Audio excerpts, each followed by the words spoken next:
في البدء لا تنسى الإعجاب بالفيديو والاشتراك في القناة وتفعيل زر الجرس ليصلك كل جديد، ولأهمية ذلك في استمرار القناة. بيجري نسخة دكتور سترينج في عالم موازي مع بنت اسمها أمريكا. خايفين من وحش ضخم وسحري بيطارد أمريكا وبيحاول ياخد قوتها عشان يستخدمها ضد الوحش، لكن الوحش بيقضي عليه وبتخاف، ولما بتخاف بتتفتح بوابة لعالم موازي آخر وبتهرب بسرعة جواها، بس بيكون دخل معاها نسخة دكتور سترينج. دكتور سترينج ساحر عظيم وبيروح فرح زفاف صديقته كريستين بالمر، وأثناء وجوده بيسمع صوت غريب في الخارج. بيلاقي الناس بتجري من وحش عملاق ومخيف، وبيستخدم سحره في الدفاع عنهم من هجوم الوحش.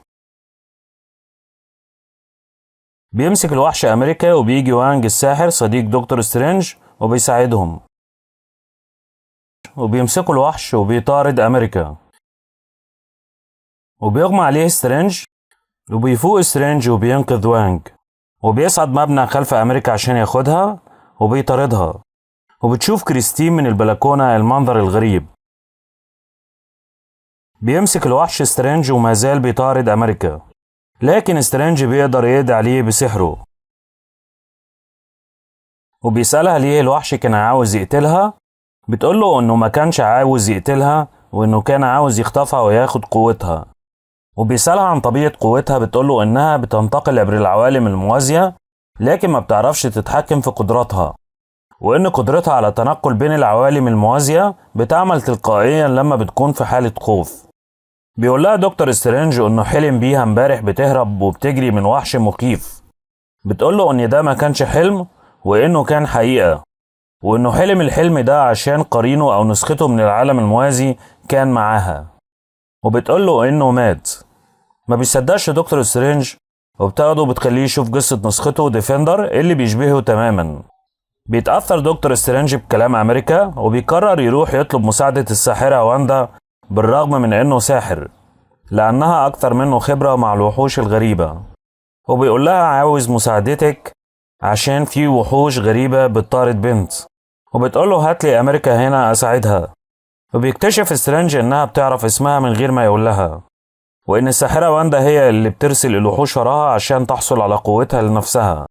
وبيعرف منها إنها عاوزة قوتها عشان توصلها لأولادها في العوالم الموازية الأخرى، وبتطلب منه واندا يسلمها أمريكا بعد ما رفض، وإلا هتحاربه هو وصديقه وانج، وبتديله مهلة. ولما بتخلص المهلة بتيجي واندا تحاربهم. بيحصن وانج الساحر صديق دكتور سترينج المكان، وبيطلقوا المدافع، لكن واندا بتبدأ توجه ضرباتها للمكان. بيتصدوا لها سترينج ووانج،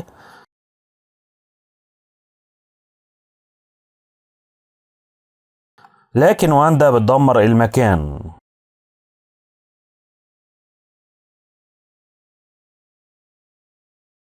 وبيدخلها سترينج في عالم المراية وبيحبسها فيه. بتقدر واندا تخرج من عالم المراية وبتطلب منه تاني يسلمها أمريكا، لكنه بيرفض. وبتشوف أمريكا وبتهاجمهم وبتحاول تاخد قوتها، لكن في آخر لحظة بتخاف أمريكا وبتفتح بوابة لعالم موازي وبياخدها سترينج وبيقفزه داخله. بيشوف سترينج وأمريكا نسخة أحدث ومتطورة من عالمهم ومدينتهم نيويورك، وبيطلب منها سترينج يرجعوا لعالمهم. بتقوله إن قدرتها على الانتقال للعوالم الموازية ما بتعملش إلا وهي خايفة فقط، وإنهم مش هيعرفوا يرجعوا. وبتقوله إن نسخته قال لها إن كتاب الدارك هولد، وهو كتاب كبير عن السحر، في إمكانه يرجعهم لعالمهم. وبيقول لها سترينج لازم نعثر على نسختي عشان يساعدنا. وبيكتشفوا إن في المدينة المتطورة جهاز بيجعل الشخص يشوف ذكرياته القديمة، وبتقف أمريكا عليه وبتشوف نفسها مع أمها، وبتيجي نحلة وبتخاف منها، وانفتحت بعدها بوابة لعالم موازي ودخلت فيها، ومن وقتها أمريكا ما تعرفش هي فين وعايشة لوحدها. بيقابل موردو عدوه اللدود في عالمه، لكنه بيلاقيه بياخده بالحضن في العالم ده. بيرد عليهم موردو يرجعهم لعالمهم، وينقذهم من واندا، لكنه بيضع لهم منوم في الشاي. واندا بتقيد وانج، وبتيجي واحدة من أصدقاء وانج وبتدمر كتاب الدارك هولد، وبتقول له واندا بصفتك رئيس للسحرة اخبرني عن التعويذ الموجودة في الكتاب.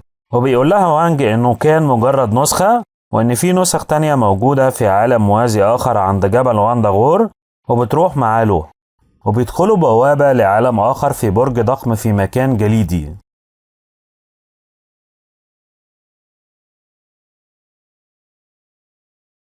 وبيشوفوا وحوش عملاقة ومخيفة بتحرس المكان وبتهاجمهم، وبيستعدوا لهم، لكنهم بيتفاجئوا انهم بينحنوا لواندا نسختها، لان لها نسخة ساحرة كبيرة في المكان ده، وبيعتقدوا انها هي.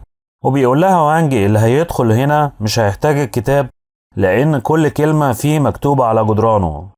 وبيعاتبها وانج على محاولتها التخلص من امريكا، وبتغدر بوانج وبتدفعه من فوق الجبل، وبتقرأ تعويذة وبتأثر على ذهن نسختها اللي في عالم دكتور سترينج عشان تروح لهم وتخطف أمريكا، وأثرت عليها وخلتها تروح لسترينج. سترينج بيستيقظ بيلاقي نفسه محبوس في صندوق زجاجي هو وأمريكا، وبيلاقوا أشخاص خارقين مع موردو، وبيقول لهم إنه عاوزهم يساعدوه ضد واندا لأنها عايزة تتخلص من الجميع. وبتيجي نسخة واندا لعالمهم بعد وقوعها تحت تأثير واندا الأصلية، وبيهاجموها الأشخاص الخارقين، لكنها بتقضي عليهم كلهم. وبيواجه موردو سترينج عشان ما يهربش من عالمهم، لكنه بيتغلب عليه، وبيروح سترينج لأمريكا عشان ياخدها ويهربوا. بتوصل نسخة واندا لأمريكا وكريستين، وبتحاول تقضي عليهم، وبتهرب كريستين وأمريكا وبيقابلوا سترينج، وبتطاردهم نسخة واندا وبيهربوا. بينزلوا نفق تحت المية ونسخة واندا بتطاردهم، وبيقفلوا بوابة محصنة بينها وبينهم،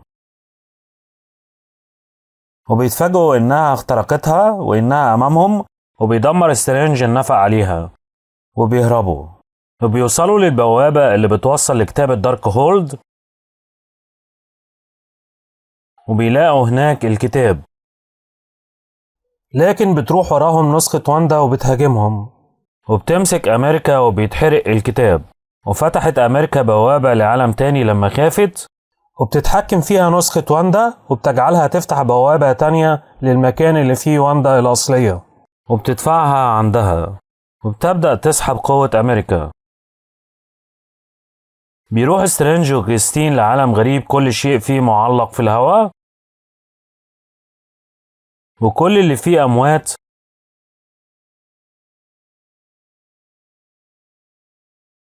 وبيقابلوا نسخة سترينج في العالم ده وهي شخصية شريرة جدا. وبيلاقي معاه سترينج كتاب الدارك هولد، لكنه بيرفض يساعده، وبيطلب منه يسلمه كريستين لأنه بيحبها في مقابل إنه يديله الكتاب. بيرفض سترينج وبيبدأوا يتصارعوا، وبتظهر عين تالتة لنسخته الشريرة، وبعد صراع طويل بيقضي عليه سترينج، وبيعمل تعويذة من كتاب الدارك هولد عشان يساعد أمريكا ضد واندا، وبتفتح بوابة لعالمه وبيرجع. بيبدأ يتحكم في جثة نسخته الشريرة عشان يروح يساعد أمريكا وتهرب من واندا، لكن بتطارده الأشباح لأنه بيتحكم في جثة شخص ميت، وبتساعده كريستين وبيبدأ يتحكم في الأشباح عشان يساعدوه. وانج ما زال على قيد الحياة، وبيصعد الجبل وبيواجه الوحوش العملاقة، وبتيجي جثة نسخة سترينج المسحورة بالأشباح وبتساعد وانج ضد الوحوش، وبتهاجم الأشباح واندا، وبيساعده وانج وبيحاصرها وبيحبسها. بيساعد وانج سترينج وبيقوله انه لازم يحصل على قوة أمريكا عشان تساعده في التخلص من واندا، لكن سترينج بيرفض ياخد قوتها، وبيحاول يساعدها عشان يخليها تعرف تتحكم في قوتها عشان يقضوا على واندا. وبتتحرر واندا وبتهاجم نسخته الميتة، وبتهاجم واندا أمريكا، وبتنفتح بوابة لعالم نسخة واندا وأولادها، لكن الأولاد بيخافوا منها وبتحزن لأنها كانت بتحلم بالأولاد. وبتيجي نسخة واندا أم الأطفال الحقيقية، وبيخاف الأطفال منها وبتقول لها أمهم الحقيقية إنهم عاوزين يبقوا مع أمهم الحقيقية، لو بتحبيهم سيبيهم. وبتبكي واندا. وبعد حزن واندا وفشلها في إنها تاخد الأولاد، بتهد برج الدارك هولد وبتحرق كتابه. والأول مرة بتعرف أمريكا تفتح بوابة لعالم موازي بإرادتها، وبتنفتح بوابة وبيهربوا. ورجع سترينج لطبيعته ورجع لعالمه، ورجع كريستين لعالمها. وسترينج ووانج بنوا مكان السحر بتاعهم من تاني، ومعاهم أمريكا بتدرس السحر منهم.